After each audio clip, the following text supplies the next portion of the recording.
এই মুহূর্তে সব থেকে বড় খবর, সংবাদ পরিবর্তন আপনাদের সামনে তুলে ধরছে। রামনবমীর আগের দিন থেকে যেভাবে অশান্তির আঁচ প্রত্যেকটা জেলায় জেলায় থেকে রাজ্যে রাজ্যে আসছে, তা কিছু খামতি যাচ্ছে না। অর্থাৎ বিজেপি নেতা, উত্তর কলকাতার বিজেপি নেতা ভোলা প্রসাদ সোনকর যেভাবে আঙুল তুললেন, তা নজিরবিহীন ঘটনা।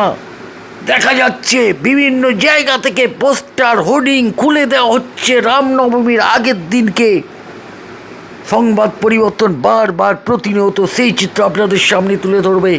ভোলা প্রসাদ সোনকর কি জানালেন সংবাদ পরিবর্তনকে বারবার আপনাদের শোনাতে থাকবে। যেভাবে পোস্টার হোর্ডিং খুলে নেওয়া হচ্ছে রামনবমীর আগের দিন থেকে,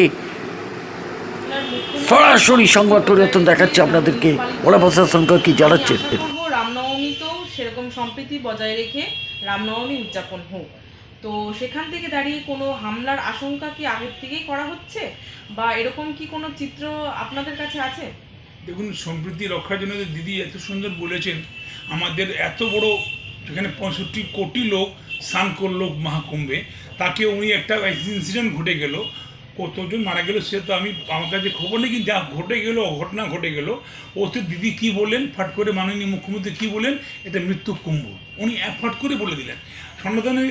সনাতনী আমরা অহিংসাকে ভালোবাসি, আমরা হিংসার বিশ্বাস করি না, কিন্তু আমরা সহ্য করলাম। কিন্তু দিদির ক্ষমতা ছিল একবার বলার, যখন 2024-এ 1700 লোক হাজারটি মারা গেলেন, উনি কি বলতে পারলেন কি এটা কি হক হয়েছে, মৃত্যু হক হয়েছে? সে বলার ক্ষমতা নেই। আজকে দিদি দাঁড়িয়ে গিয়ে কী বললেন, গন্দা ধর্ম, আমার ধর্ম গন্দা, আমরা গন্দা ধর্ম আছি, আমরা যারা সনাতনী তারা গন্দা আছে, নোংরা আছে, মানে আমরা জঞ্জাল আছি। এই কথাটা ওনার বলার বক্তব্যটা কি? উনি ওই ধর্মীয় মঞ্চ ছিল না, একটা অনুষ্ঠানে গিয়ে উনি ওখানে একটা ঈদের মুবারক দেবেন, চলে আসবেন,